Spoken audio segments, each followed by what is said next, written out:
Бул арада Манчестер жардыруусуна шектүү дагы 3 адам кармалды. Маалыматтарга караганда шектүү катары саналып жаткан теги боюнча кивиялык, бирок Британияда туулуп өскөн Салман Абединин агасы жана дагы 2 досу колго түштү. Жардыргыч заты өзү менен кошо жардырган деп шектелип жаткан Абедин Ливиядан бир күн мурун келгени айтылууда. Манчестерде мусулмандар саны жетиштүү деңгээлде эле деп айтса болот, бирок алардын чоң бөлүгү арабтар эмес, Пакистандан келгендер. Алар Манчестердеги калктын 4% түзөт. Бул арада Британ парламентидеги айрым депутаттар бул окуядан кийин террордук чабуулга күнөөлүү адамдарга карата жазаны катаалдаштыруу керектигин демилгелеп жатышат.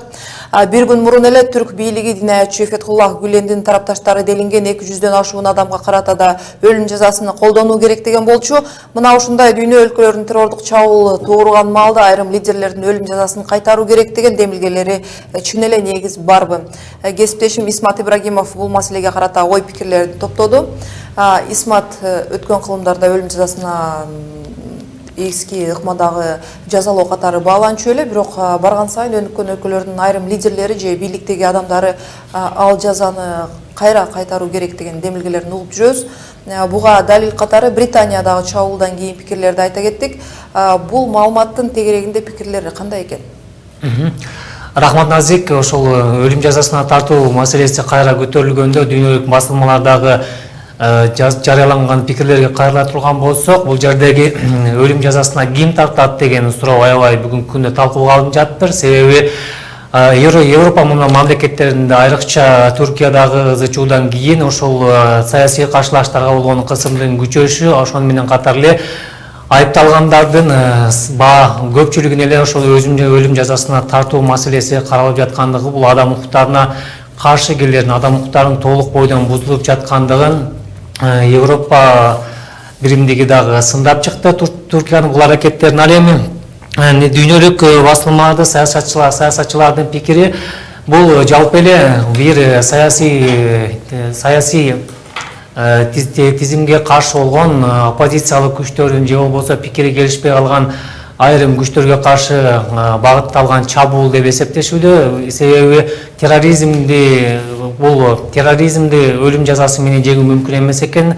Алардын пикиринде ансыз деле террорго барган кишинин аң сезими өзгөрүлүп, аларда ошол жангечти өзүн жардырганда дагы же болбосо камакта же болбосо бир асып өлтүргөндө дагы алар үчүн өлүм сезими бирдей эле болгондуктан аларга таасир этүү өтө бүгүнкү күндө кыйынга турат экен.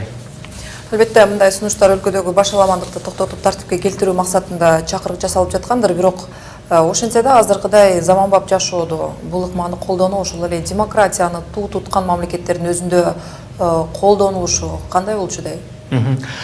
Жана эле башында белгилеп кеткендей, бул маселе жакында эле Түркия мамлекетинде референдум өтүп, парламентте президенттик башкарууга өткөн Турциядагы массалык түрдө ушундай билдирүүлөр чыккандан кийин адам укуктарына болгон Түркиядагы абал аябай начарлап кеткендигин Европа коопсуздук кызматы дагы тынчсызданганын билдирди. Бул жана биз башында белгилеп өткөндөй эле, бул бир гана терроризм эмес, бир максатты көздөгөн күчтөргө каршы аракеттердин башталышы деп сыпатталууда. Бүгүнкү күндө тарыхка кайрыла турган болсок, бул жанагы эски жазалоо ыкмасы бул өтө эле коомдун бир катмарына зыян алып келген адамдарды бийлик тарабынан эмес, ошол коомчулук тарабынан жазалоо системасы болуп эсептелип келген. Ал эми бүгүнкү демократиялык жараяндарда мындай ыкмага барганы бул адамдарга каршы эле багытталган күрөш деп сыпатталууда. Исмат, биз билебиз, айрым мамлекеттерде бул катаал жаза дагы да болсо колдонулуп келет. Айрыкча жакынкы чыгыш мамлекеттеринде дегеле таш бараңга алуу же даргага асуу өңдүү катаал жазалоолор сап башында турган мамлекеттер тууралуу маалыматыңыз кандай? Жана ал жактагы жашоонун деңгээлине токтоло кетсеңиз. Ошол адамдарды өлүм жазасына тартуу даргасы боюнча Иран, Пакистан жана Сауд Арабия мамлекеттери биринчи орунда турат экен. Ал жакта өлүм жазасына тартылгандардын саны башкаларга салыштырмалуу 89%га көп кылат экен. 2015-жылда дүйнө боюнча 1634 адам өлүм жазасына тартылган болсо, бул 2014-жылга салыштырмалуу 50%га көбөйгөндүгүн көрсөтүүдө.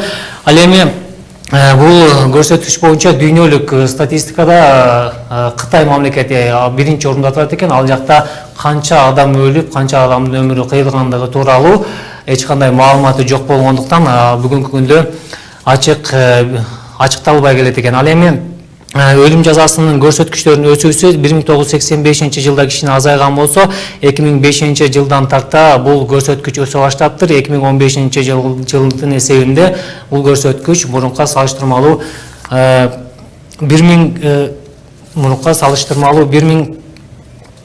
2000ге жакын адамдардын өлүмүнө алып келген учурлар байкалган экен. Рахмат Исмат Ибрагимов дүйнө мамлекеттердеги өлүм жазасын колдонуусу боюнча айтып берди. Эске салсак, соңку сунуш Британияда жаңырды. 2 күн мурун Англиянын Манчестеринде болгон террордук чабуулдан соң парламенттеги айрым британ депутаттары террордук актыларга байланышы бар кылмышкерлерди сураксыз эле өлүмгө буйруш керек деп айтып чыгышкан.